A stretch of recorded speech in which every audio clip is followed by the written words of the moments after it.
Big tech just burned through hundreds of billions building the infrastructure for AI. And the return so far? A fraction of the cost. Nowhere close to break even. It might be one of the most expensive bets in modern history. Beneath the polished interface is something most people never even think about: a physical system with real-world limits. Data centers burning through enormous amounts of electricity, power grids pushed closer to their capacity just to keep everything running, and it relies on a hidden army of exploited human labor. You don't get to stay outside of it. You are already interacting with it every day. The world has already committed to a system it may not be able to stop. This is the trillion-dollar AI lie. Chapter 1: The Receipt Nobody Wants to Read. In 2024, analysts at Sequoia Capital posed a simple question: if AI companies keep spending the way they are right now, how much money would the industry need to make every year to justify it? Their answer was about $600 billion a year. That is not what AI companies are earning today. That's what they would need to earn for all of this to make financial sense. Right now, generative AI is already making real money, billions in annual revenue across companies like OpenAI and Anthropic. Analysts predict AI-driven profits may rise into the trillions by the mid-2030s. But a lot of the reported revenue isn't even profit at all. Anthropic recently scaled its revenue to hundreds of millions per month in 2025. It sounds incredible until you realize it was also expected to lose billions over the course of the year. In mid-2025, OpenAI secured $10 billion worth of funding, but since its operating costs were so steep, it was asking for another $8.3 billion just months later. And Elon Musk's xAI? It was reportedly burning through more than $1 billion every single month just to keep the lights on. It is a serious problem, one that points to something people don't like to talk about. In traditional software, once you build a product, adding more users is cheap.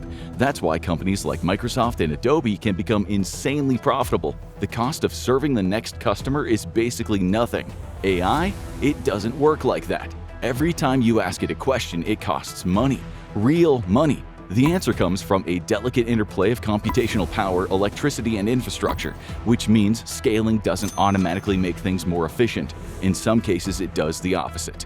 The more people use the system, the more expensive it becomes to run. The largest companies and investment groups in the world have already committed, with annual spending pushes past $400 billion.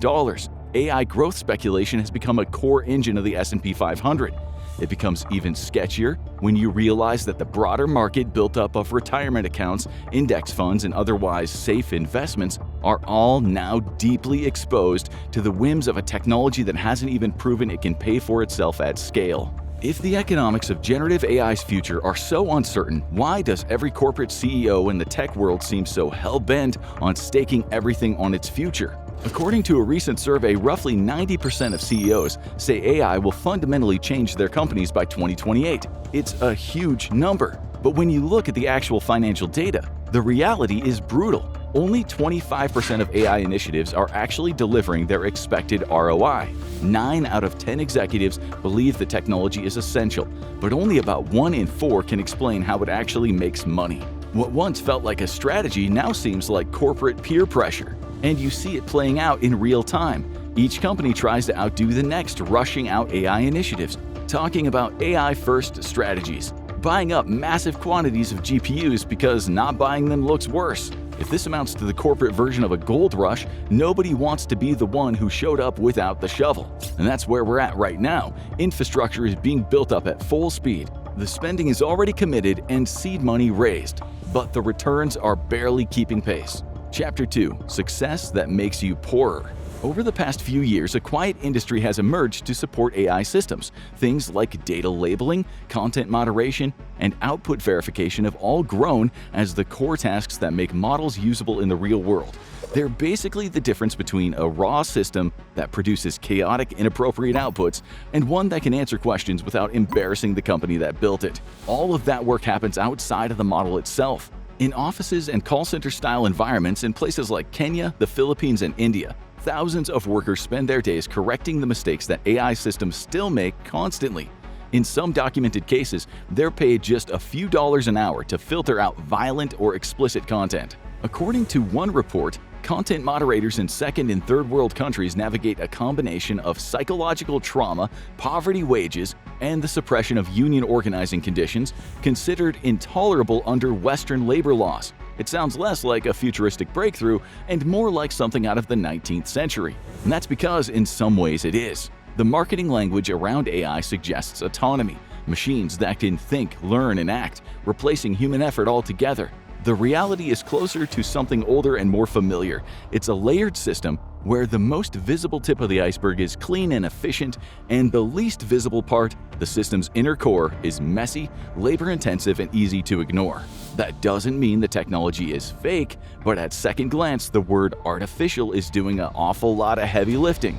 A large portion of the work that makes these systems run is still very human.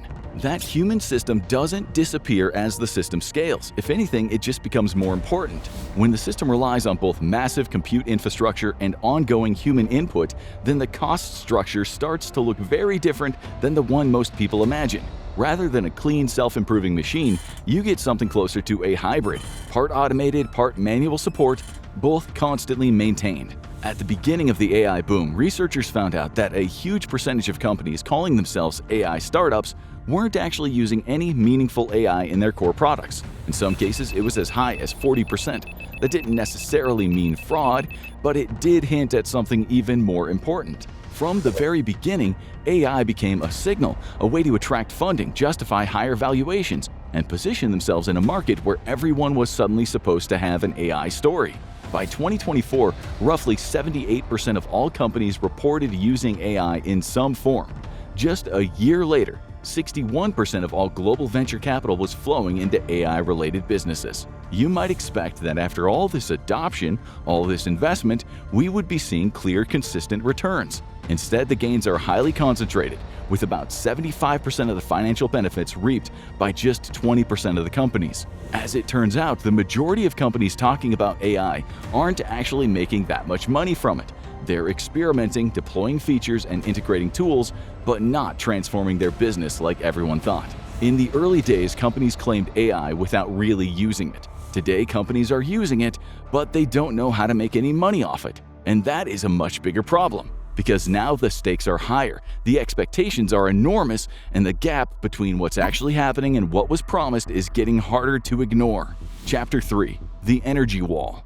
The deeper constraint on all of this isn't financial, but physical. For years, a simple comparison was repeated that a single AI query can use around 10 times the electricity of a standard web search. That number comes from early estimates, and like most simple comparisons, it's been argued over, updated, and stretched depending on who is making the case. But the part that hasn't really changed is the assertion that AI workloads are simply heavier. By 2022, data centers were already consuming roughly 460 terawatt-hours of electricity globally every year. That's about the same as an entire country like Germany or Japan, or 2% of total global demand. By this year, that number could land somewhere between 620 and 1,000 terawatt-hours, depending on how aggressively AI keeps growing. When you look into a data center, how that energy is used is somewhat surprising. 40% of the electricity is used for actual computing, the AI doing its thing part. Another 40% is used to just cool the machines down. The remaining 20% goes to everything else, moving the data around, keeping the system stable, basically making sure the whole operation doesn't collapse under its own complexity. So, nearly half of the energy we are pouring into AI isn't making it any smarter, it's just keeping it alive. Now, zoom out one level. A single large hyperscale data center, the kind companies are building for AI, can consume 100 megawatts of power or more. 1 megawatt can typically power over 150 US homes. 100? Over a year, that's akin to the electricity needed to charge well over 200,000 electric vehicles, just for one building. And there are roughly over 8,000 data centers worldwide, with a third of them sitting in the United States alone. Worryingly, studies are now showing that the vast majority of these are located in climates considered way too hot for efficient operation. It's time to stop thinking about the cloud as something abstract. We're talking about a growing network of massive, power-hungry facilities clustered in specific regions, pulling from the same grids that supply homes, schools, and businesses. The demand isn't close to being evenly distributed either. In areas with concentrated pressure, city officials are forced to make trade-offs in real time. Do you expand the grid? Do you raise power prices? Do you slow down development and limit job growth? None of these are easy answers, and none of them deal with the issue of water either. Remember the 40% of energy used to simply cool these mammoth data centers? That often depends on huge volumes of water moving through the system, constantly cycling to carry the heat away. A single large data center can use millions of gallons of water per day, about the same as a town of 30 to 50,000 people. Over a year, even a mid-sized facility can burn through around 100 million gallons just to stay cool. And most of that water does not come back. In many systems, 70 to 80% is lost to evaporation, effectively disappearing into the air.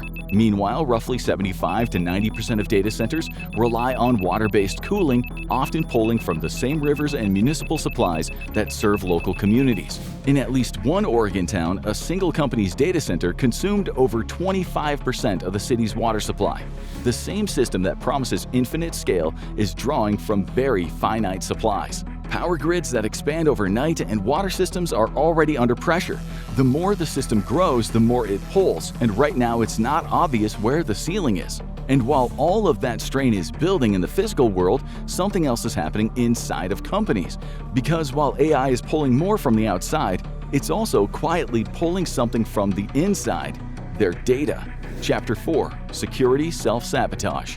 According to recent data, about 34.8% of employee inputs into AI now contain sensitive information. That's up from just over 10% in 2023. A third of everything being pasted into your AI chatbot of choice are legal documents, customer data, medical records, source code, and contracts. What's worse, 83% of the companies doing this have absolutely zero technical controls in place to stop it. They can send out policy emails until the cows come home, but the next day they'll turn around and tell those same employees to be faster, more productive, and efficient. The employees now have to decide, deadline or policy.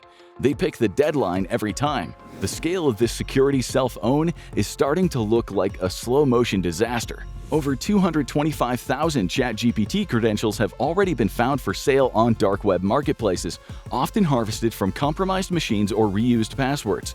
Major companies like Apple, JP Morgan, and Goldman Sachs have either restricted or banned tools like ChatGPT internally after realizing what was happening. Samsung learned the hard way. In early 2023, 3 employees read an email lifting a previous ChatGPT ban and then thought, "We're home free." The first went and uploaded proprietary source code to debug a problem they were having.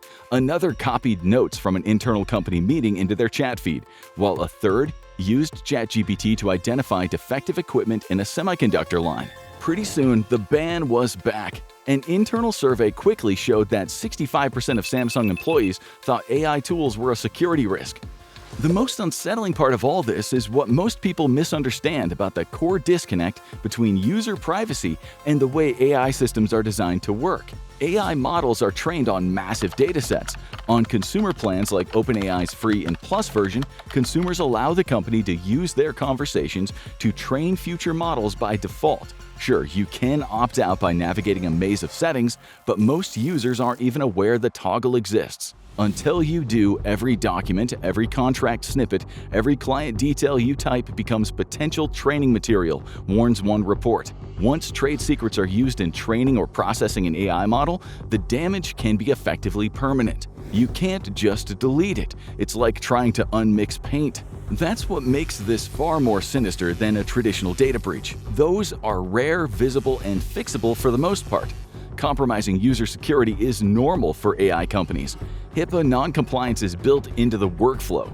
That's why some security researchers are already starting to describe this as the largest uncontrolled corporate data leak in history. When you talk to the people inside of these companies who are actually responsible for what's going on, they know exactly what's happening. They know the controls to stop employees from pasting sensitive data into their AI tools aren't in place.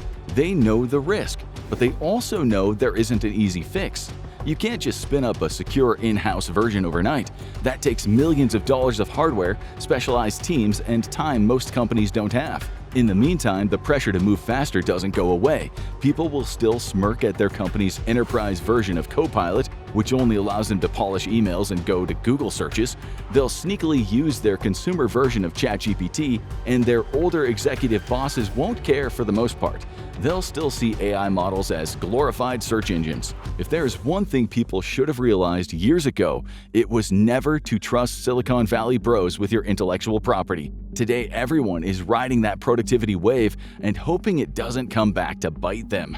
Chapter 5: The Great Correction. At this point, we know things aren't adding up. The system is expensive, it's resource-intensive, leaking data like a sieve, and still not making consistent enough money for its investors. So why is the industry still all in on the AI boom? The answer is because from the inside, none of this feels like a choice. It feels like an arms race. The constant warnings to not fall behind or let China catch up has everyone moving at an urgent pace. It feels existential, but the reality is it isn't.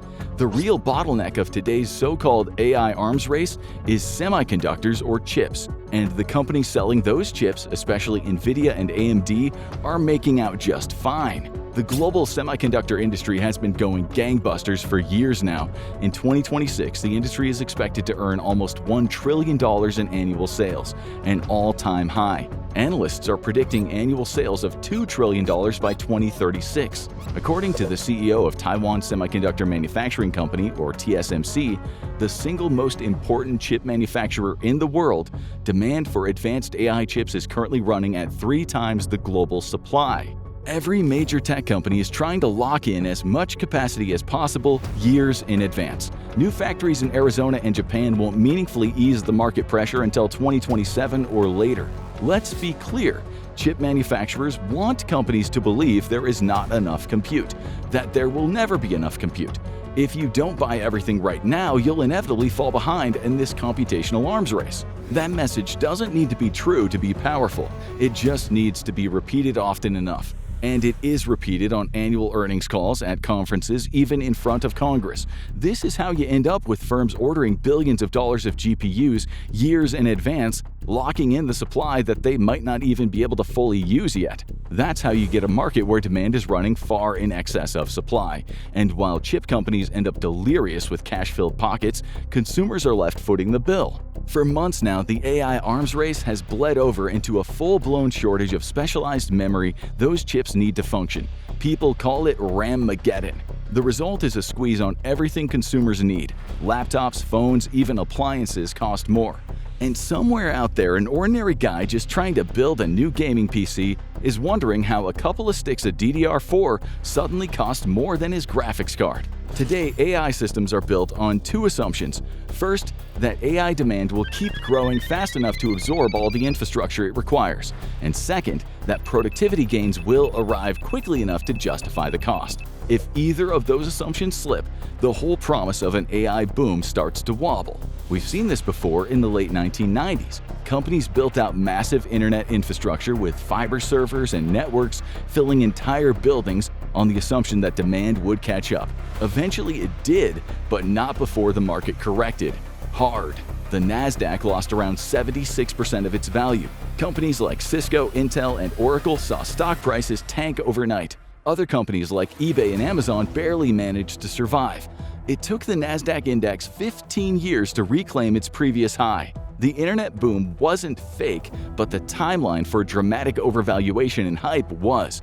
The market had to go on life support as a result. The so-called dot-coms just couldn't turn the profit their investors had dreamed of when they poured their cash into the startups in the 1990s. It's not hard to imagine a similar correction coming today, this time for the largest companies in the world. The money fueling today's AI boom isn't just venture capital chasing upside, it touches everyone.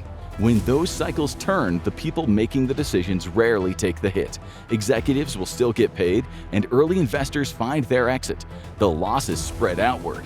So when you hear AI arms race, it's worth asking, race to what? Because right now it looks less like a race to the future and more like a scramble to justify the billions already spent. If the returns don't show up fast enough, the fallout won't stay in tech, it'll end everywhere. And if you think the biggest risk is money, power, or data, you might be underestimating the real problem. What happens when those machines decide a life is expendable? Find out an AI just tried to murder a human to avoid being turned off. Or watch this video.